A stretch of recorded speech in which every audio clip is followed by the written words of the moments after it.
Hello, this is the One Episode Rule, a podcast about first impressions. I am Magpie. Stopped Golden Conway. Oh, you stopped it. Haven't watched it for a while. Been doing Ah, other shit. understandable. Uh, how are you guys doing? I'm Blackle. I'm doing good. And getting a lot of sleep. I say having slept 5.5 hours last night, but before that, I was getting some good sleep. Doing a lot of work, doing a lot of social stuff. Not a lot of anime. Finding time to watch shows that I was planning to bring to the podcast. To be fair, actually no, that was inexplicable. Never mind. That wasn't fair. There is no fairness of this. Yeah. Hi, I'm Joey. It's been a busy one. I haven't been watching anime. I did go to a furry convention. That was great. Nice. That's like anime. It's not really like anime at no, all. No, not really at all. That's just what I've been up to. I thought about watching anime. I just didn't. So there we are. But yeah, that's me. All right. Yeah, I just I've been doing other shit in the morning. I've been working primarily, so I've been catching my daily episode of Golden Kamuy. But I'll start again soon. Yeah. And then I'll have to figure out a new anime to watch because I think I'm on the 4th season. That's all there is right now. That's all there is right now. Do you guys want some news? Yes. Okay, we're gonna start with unfortunately a little bit of bad news. Which is, it has been confirmed that Jamie Lee Curtis cannot be in One Piece live action season 2 as Dr. Kuroha. She simply does not have the fucking time. Aww. They tried to work it out and they could not agree on a shooting schedule that would allow her to be in it. But they apparently have found a replacement that will be great. So. Well, she would have been great, but I'm pretty confident of their casting choices, so because they've been doing pretty good so far. What's that one lady who's always the mean coach and who was on that show that's like the weakest link, but it has some other name. This is I don't know. Glee? Was she on Glee? She might have been on Glee. I don't know. Whatever. I never watched that. I've received a message from the received a message from the ether implying that it might be Jane Lynch, and that may be correct. Maybe the person thinking it. But okay, we're gonna hit up news from the Big Gap because I forgot to save this one and bring it to you guys, and it's really funny. Do you guys want to see the latest collab from Crocs to bring you one of the worst looking shoes I have ever seen honor of the RX-78 Gundam? Let's fucking go. No! They are truly hideous. These are tragic. You can't even have some of these effects be 3-dimensional. Yeah, well, I think the shield. The little shield, but they should have had at least a little more of it be. Maybe I don't know. Crocs, I understand the point of Crocs, but they are simply not for me. And these are some loud Crocs. Oof. I brought this up because incidentally they announced a couple of days ago that they were going to bring some slightly more palatable Crocs to the table based on Pokemon. If you're into that sort of thing, you can get some Gengar Crocs. Okay. Yeah, I don't mind these as much. I still wouldn't wear them. Those Jigglypuff Crocs are cute. Not generally a fan of rubber shoes. Yeah. I got some fucking awful flip flops today, and I'm still gonna wear them, but they're terrible. Yeah. They were $2. Yep, that's the kind. That's the ones.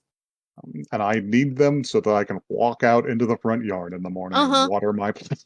Exactly. That's what you need the $2 flip-flops for. And finally, in some actual news, the battle for the IP rights to Dragon Ball is heating up due to confusion caused pretty much immediately before Mr. Toriyama's death. Mr. Toriyama's chosen point of contact in Shueisha, who happens to manage the Dragon Ball IP, split from the company a couple of months before his death and founded a new company called Capsule Corporation Tokyo with the intent to manage the IP, which Shueisha is supposed to own, but Mr. Toriyama still liked that guy better and invited him to all of the meetings about the future of the series. So it's going to be weird for them to hash out like who's actually in charge of this shit. They have basically decided that they are going to ask the remaining members of Mr. Toriyama's family what to do and what he would have preferred. So if you're into Dragon Ball, expect it to be weird for a while. Yeah. Like, this guy is powerful enough that he's the executive producer on the next Dragon Ball. Interesting. Despite not being involved with Shueisha. So yeah, that's a weird situation. Anyway, I'm gonna pull out this gun. Yeah, he's got a gun. Oh my god! We're gonna play anime roulette again. So I need you guys to pick a number between 1 and 6. Joey, Blackle, you pick the number. Me?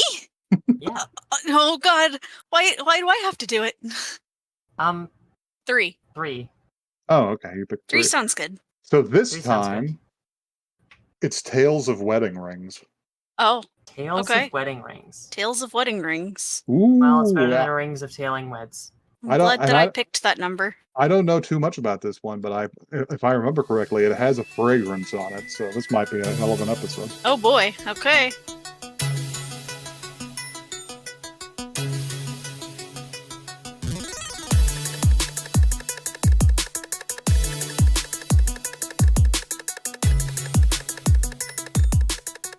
And congratulations to the new world record holder for childhood friend to actual wife speedrun, any percent, Haruto Sato. I mean, it did take him more than a decade. Managing it in just under 20 minutes of screen time. Sure. Fair enough. Congratulations to the newlyweds. Who wants this blurb? Someone I read last time. Black will take the blurb. Sure. A decade ago, Princess Crystal Novati Hime no Katanya traveled from another world to escape assassination attempts by an evil force. When she arrives in modern-day Japan, she encounters Haruto Sato. With him, she shares a promise. He must forget what he has just witnessed, and the two will become friends. Now heading back to the Noka. It's not your fault. It's a mouthful. Nokantika Kingdom to fulfill her royal duties, Hime bids farewell to Haruto. However, when the young man suddenly remembers his first meeting with Hime, he rushes to the location where she first appeared and crosses the dimensional portal to be reunited with her. His arrival disrupts the marriage ceremony between Crystal and Prince Maramagurius Gurusirius.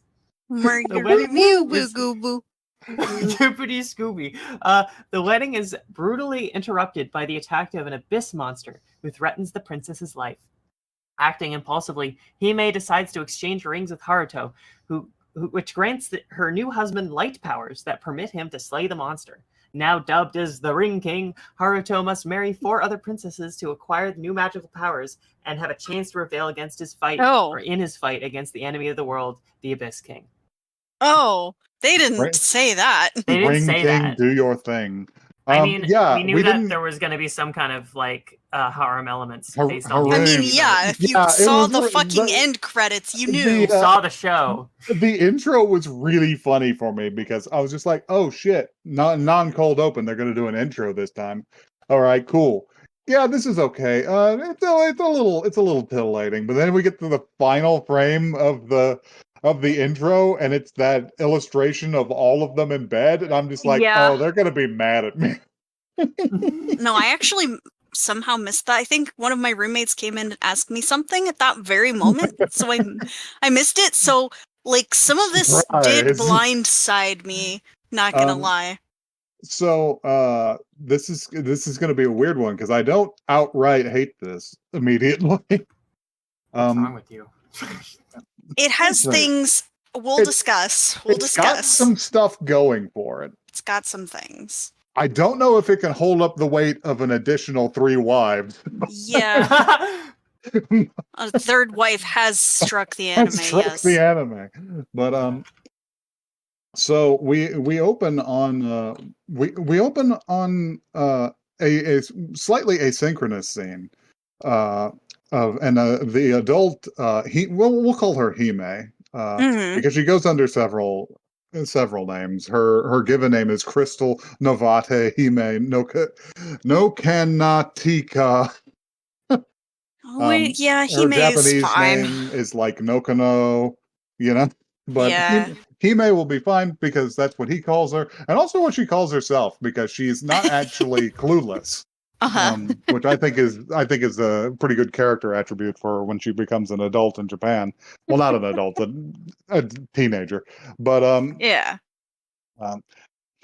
damn you, anime, for drawing teenagers like adults. It's fucked up. Yeah. Once So, so yeah, we open on her in her school outfit in like an incongruous fantasy like room while they say something mysterious about Alabaster's prophecy. And then they cut to another scene which we don't know is 10 years earlier. right. But we cut to a young Japanese man doing what every young Japanese boy does, which is climb trees in the middle of the night to steal rhinoceros beetles. Yes. Yes. Yes. Pokemon activities. He really is doing Pokemon activities. And so when the Isekai portal opens up in the suspicious glen in the middle of the hillside, he is surprised by it and just falls ass out of the tree. Surprisingly, not breaking anything. Yeah, I did watch that and I was like, oh, he's gonna break his neck. Well, whenever you're a small kid, you can take terrifying plunges and just bust your ass and not actually hurt yourself. I did But belly flop out of a tree once and I was completely fine. I fell out of multiple trees from a height of like 10 foot or higher Yeah. and scraped my knees. Years later, I sat wrong on a porch swing, fell 2 feet, and nearly destroyed my entire spinal column. I had to lay there for several hours before getting up. Oh, Aging really is a bitch. Yeah. But yeah, he bears witness to the column of light coming from the sky, and he's just like, "Oh shit, real for real." He just sort of wanders up to it, and out of it comes a straight up wizard and a young blonde girl, and they have a relatively pleasant meeting where nobody freaks out about it. Yeah. She's like, you didn't see anything, right? She's just like, "You didn't see this shit, did you?" And he's just like, "I don't know, maybe." And she's just like, "If you didn't, How I'll much be you your paying? friend." I'll be your best friend. And he's just like, "Fucking deal." Cool. This is a love at first sight situation because the boy is obviously already smitten. Um, so yeah, and it's funny because this is 10 years before the plot that we rejoin, and by the time those 10 years are up, it is like a dream to him. Yeah, he doesn't like remember that. It's a haze. He talks about her like she's a simple childhood friend who's his neighbor, but Yeah. there's like weirdness in his memory, but it doesn't like come up to him because we're going to learn this over the course of this show, and this is one of the show's strong points, which is Haruto is kind of dumb. Yeah. He's not he's a little bit blunt, and that's actually to his credit. Yeah. Um, but yeah, he wakes up to the sound of frying eggs because because like any good childhood friend who's your love interest, Hime has entered his home and begun cooking breakfast before he has even woken up. A thing that freaks me out as an American. But yeah, she goes upstairs to wake him up, and it is very clear that she is already like got a thing for him. Because because by the time she wakes him up, it's clear that she has been sitting there kind of watching him for like a minute, and she's about to reach out and touch his face.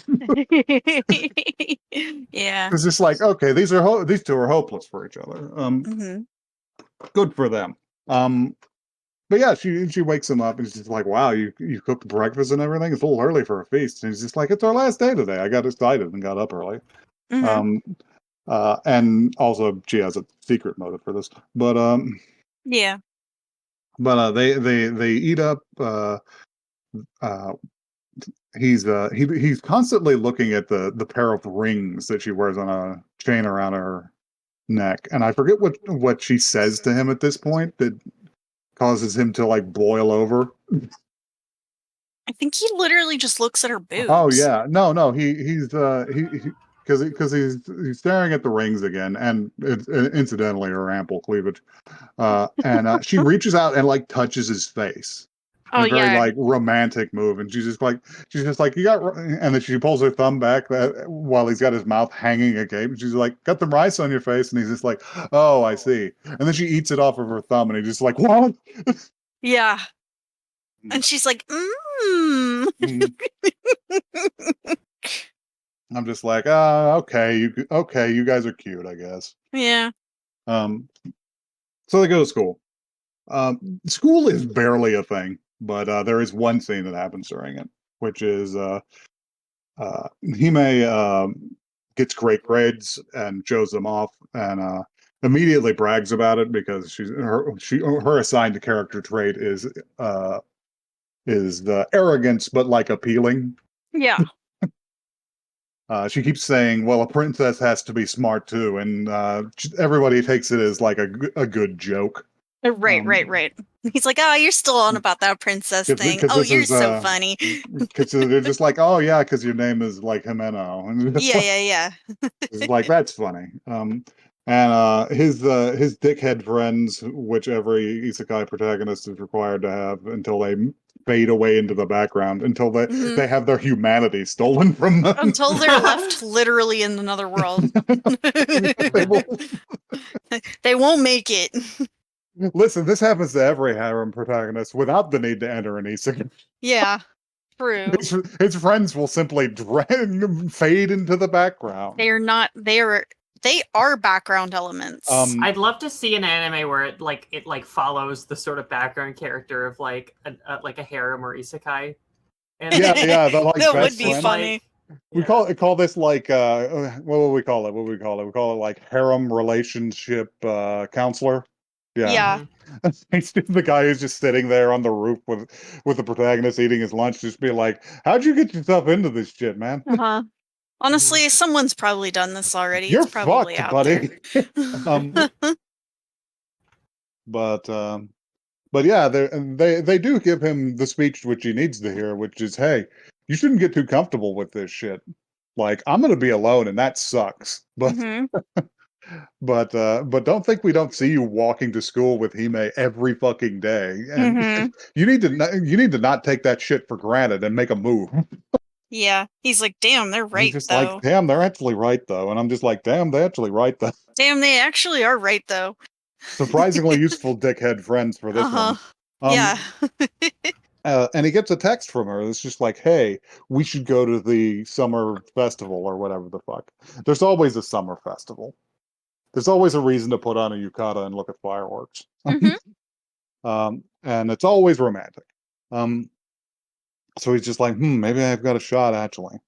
And he sort of resolves to do it, to like bring it up. And they go to the summer festival. Like they meet in front of the shrine, and he's extremely underdressed. Common L, because she has showed up in a yukata.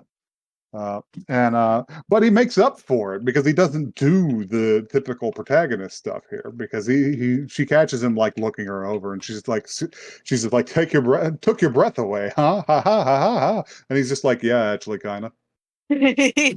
She's like, oh, well, He's it's like, nice of you to be shit. honest. Honesty is admirable. And they do festival stuff. He wins her a plushie. This is cute.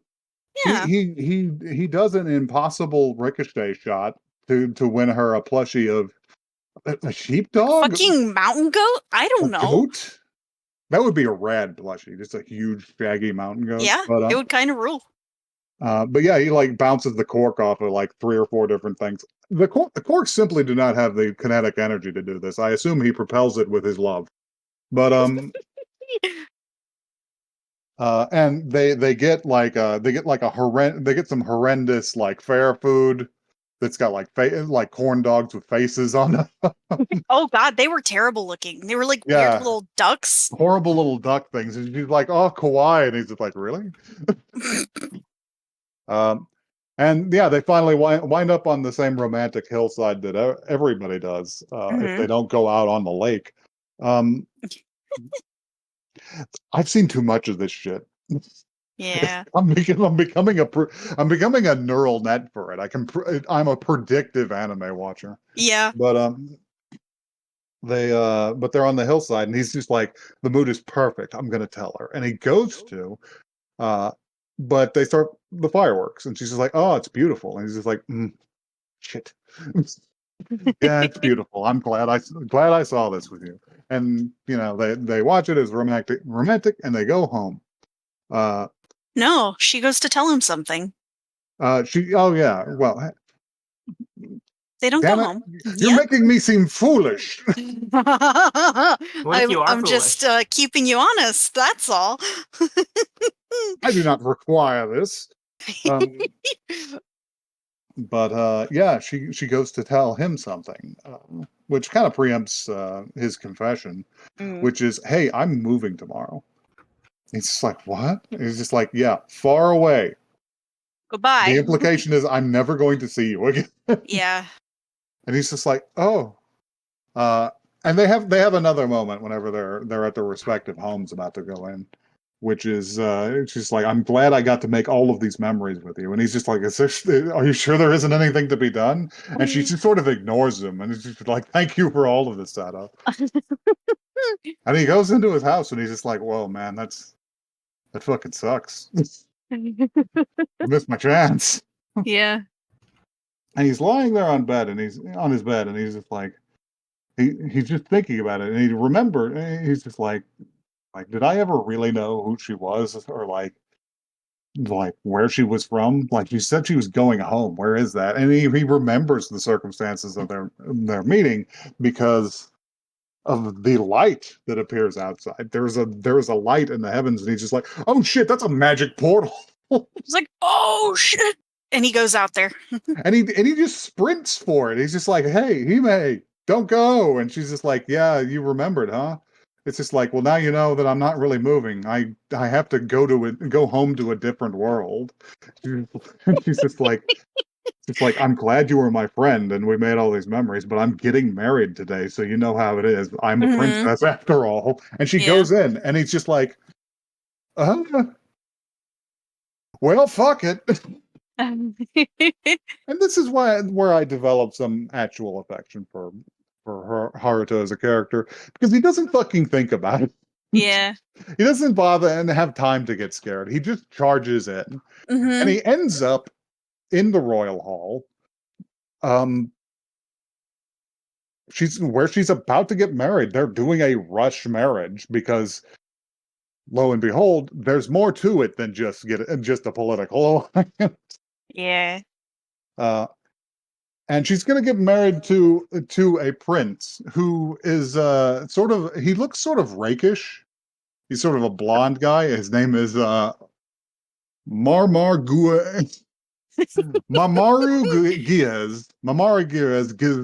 Gizaras.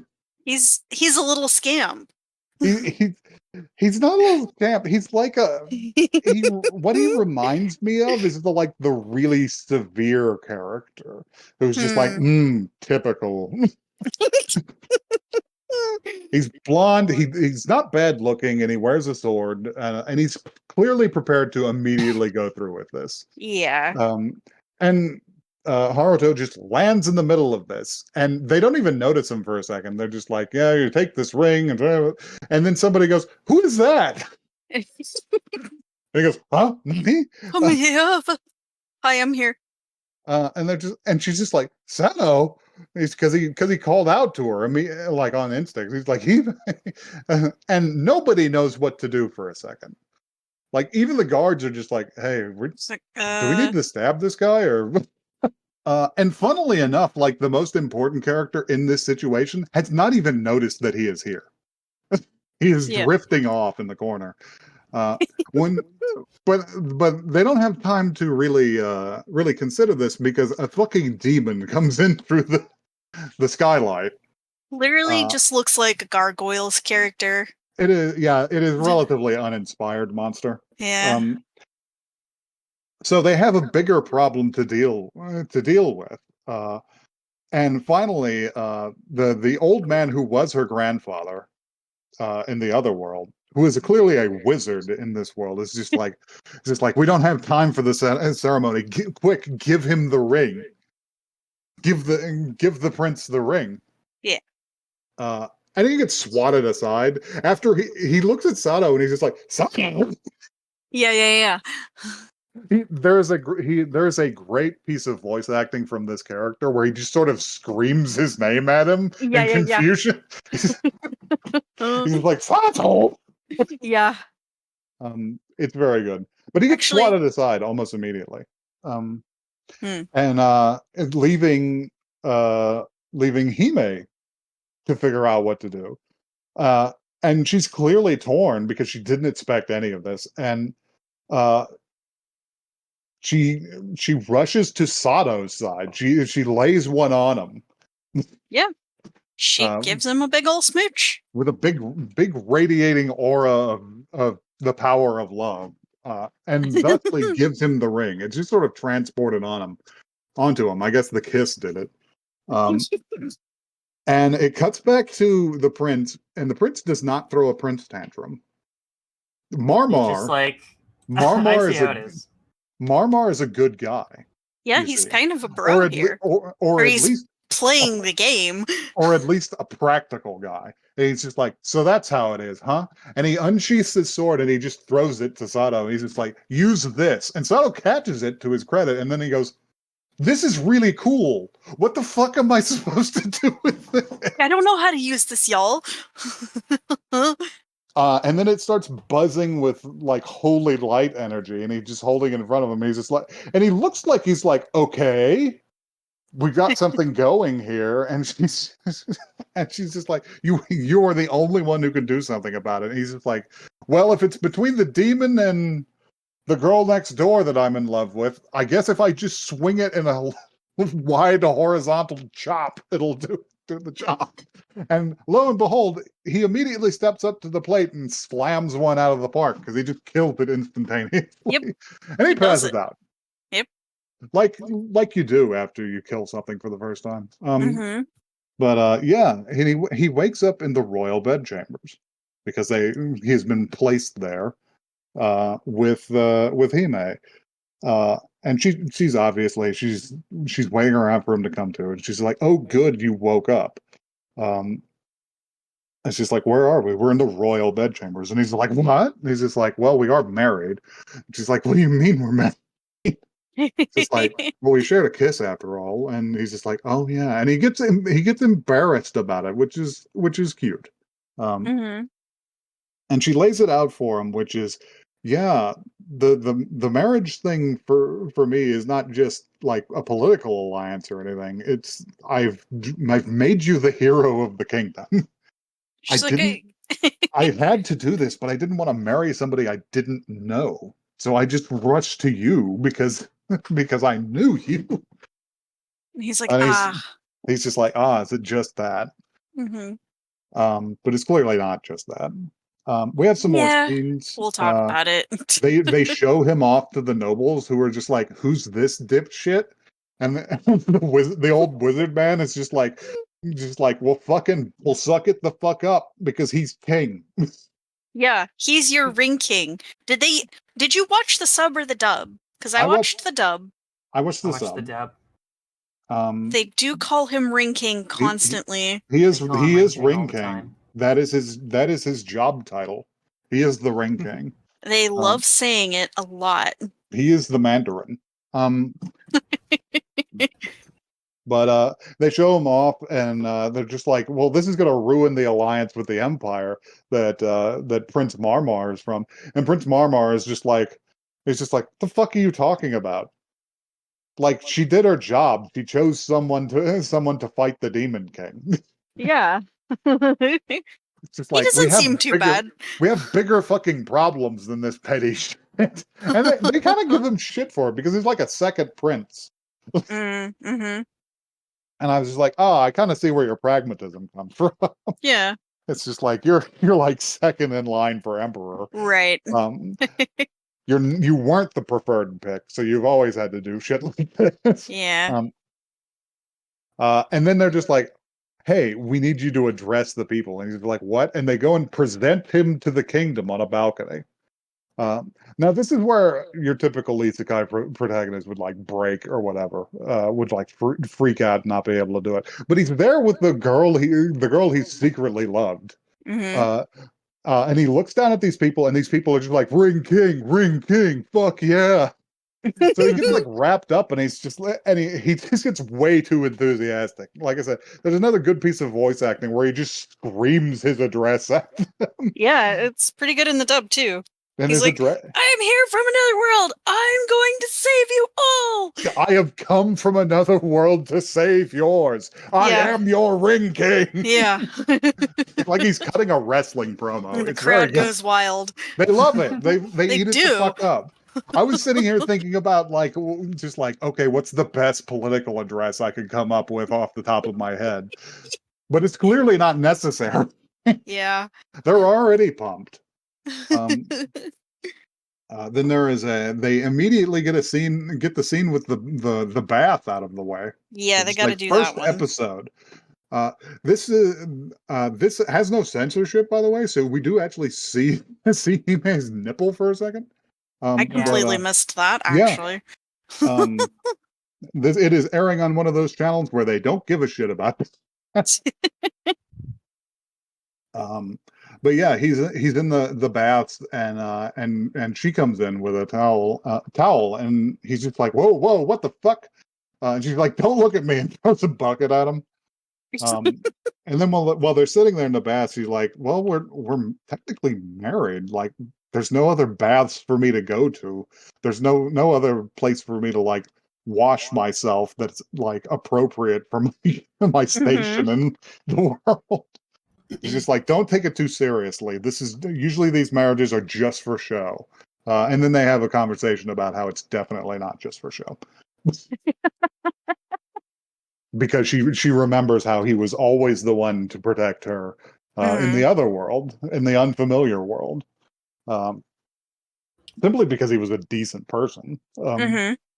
And he is seconds away from saying what I wanted him to say, which is when she's making light of the whole situation about how political marriages are often for show, and it's just like, I dragged you into this. I can't believe it. And I just wanted him to say, "Hey, there's a reason I followed you into the magical fucking pool." Yeah, exactly. Just like, come on, we can't both be this dense. Yeah, and again, that's something I want to touch on. But she basically gets it anyway. Like, yeah. Like there's enough communication here for an entire other for an entire other harem show. And finally, they actually get interrupted while they're bathing by there's just an attack by like a more interesting monster, like a humanoid one with a strange mask and a couple of demons. And they're just like, "Oh shit, the monsters of the abyss are here," and they have them barred out. All the soldiers are there.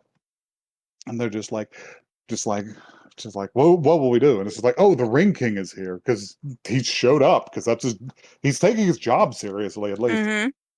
They're already disheveled, trying to put their clothes on, and the old wizard man is just like, "Oh shit, did we interrupt something?" And she's just like, "Not," she's like, "Not yet," and he's just like, "Not yet, yet." Yeah. He's like, huh? What? Huh? I was just like, "Yeah, you'll have to fight them as long as you." And she's just like, "No, Sato doesn't know how to fight." And the old withered man cleverly looks at him and is just like, "You'll have to fight them as long as you're going to wear that ring." And he's just like, "Yep, mm-hmm." And it's a real James Sunderland moment. My dick has led me to places I wouldn't go with a gun. He's just like, "All right, give me a spear or something." Yep. And they explain the power the ring gives him, which is it grants him strength and infuses anything he holds with the power to banish the abyss. So they give him a halberd. He doesn't have a sword or anything of his own, but they give him one of the guards' halberds, and the blade glows golden, and he's just like, "All right, I guess I'll fuck him up." Yep. And that's pretty much the end of the episode. That's And the episode. the whole the outro of the episode is a new song, but playing over that one frame from the intro The where they're singular. all in bed. They wanted to They show just- off this they art just so bad. pan over every individual pixel of it. It's like, do you want to see this character? How about this one? Let's pan real. Oh wait, what if we have it panning sideways this time? So yeah, what do we think? Boy, I've talked Boy. enough. I don't think for it was now. good. I didn't like it at all. this I'm sorry. I am somehow not surprised. Yeah, I know. I'm Literally, so my girlfriend and I were sitting, like, we watched it on the TV in our common area of my apartment, and like literally after it was done, we just kind of sat there, like, and we just talked about how sloppy and schlocky it was, and how like unmemorable, and we were both in agreement that we really didn't like it. It was honestly a nice bonding moment. The reason this ended up in the gun is because it was presented to me in a video of premium slop. Oh my god. So it is slop. Premium? It is slop. It is supposed to be slop. The thing, okay, here's my thing. The beginning half of this was so boring to me. Because the beginning half was so formulaic. There's like, okay, I've seen a million of these. The second half, okay, the characters, I was like kind like low key a little invested in their characters.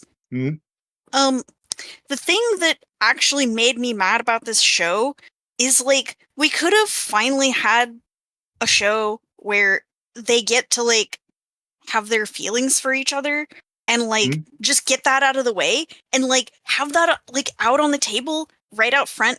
But no, we have to have this will they won't they shit every single fucking time. It's Apparently so the second episode tiring. I feel like do you care about spoilers?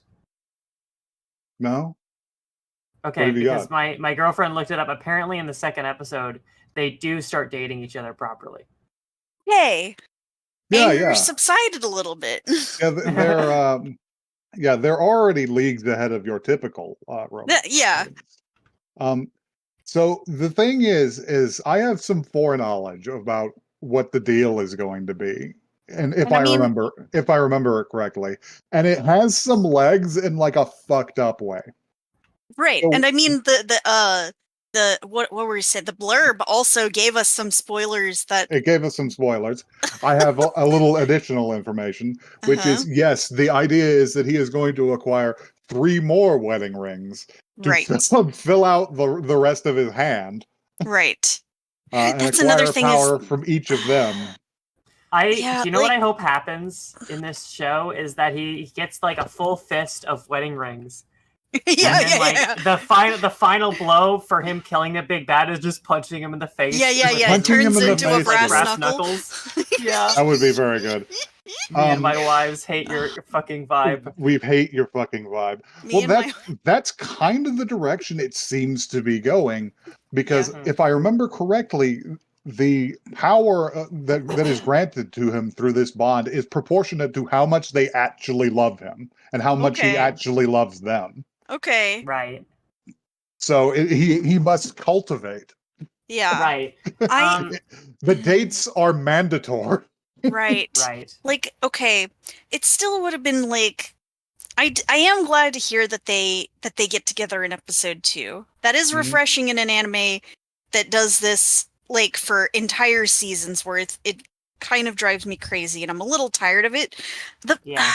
It would have been better without the harem aspect to me, and I do get that like this is made for a specific audience that wants to see they want to see the guy doing like having multiple cute girls. I get it. Yeah, you have to understand that without the harem aspect, it would not exist. I get it. It's just like, I know this is not for me, I guess. Well, yeah, I in talking about it, we came up with this idea of a harem anime, but it's a harem anime temporally on not spatially. Oh yeah, which is that the guy keeps becoming a widower. Oh god, I think that would be fascinating. that you watch it and it looks like it's going to be a harem anime because you keep seeing all these like beautiful women, and then he's like with all of them. The waifus keep dying. It turns out they keep dying, and he has to like learn to love again like 6 times. Every time he gets with one of them, and then it's like becomes hard for him to like get with someone because everyone's just like, oh, is it gonna happen to me next? Well, what it could be is that he's like immortal or something. The problem is also going to stem from inside him. It's just like, oh god, am I causing this? Yeah, right. It's like I can't anymore, never again. I cannot love again. It is too dangerous. So I will give you a point of comparison that may elevate our end score of this show, which is this show's concept reminds me a lot of another show we saw on the podcast, Conception. Oh, uh-oh. This is so much better than Conception. That's true. Conception was nasty. If you remember correctly, was downright fucking revolting.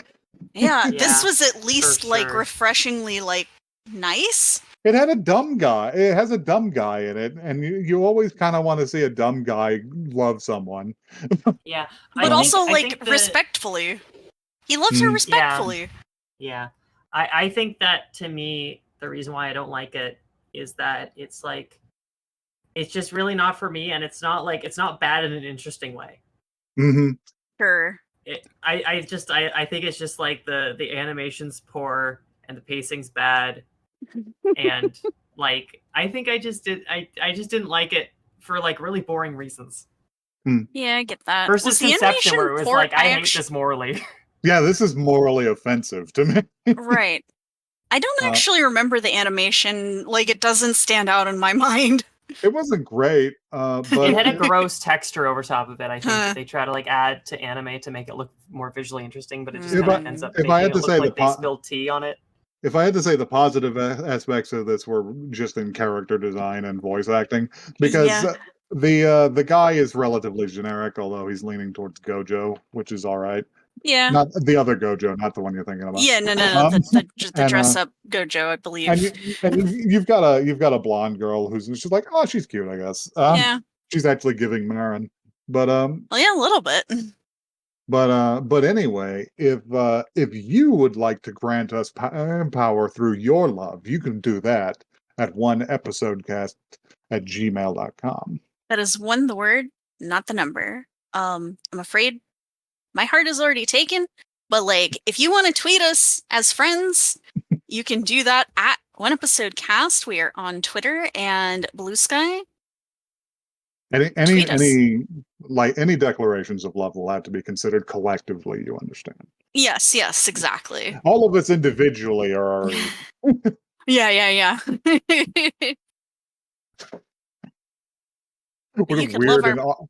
What a weird and awkward joke to close on. You could love our podcast. You could marry our recording program, Craig. I think he's single. You could offer fealty to the one episode cast. That's enough. Goodbye, everyone.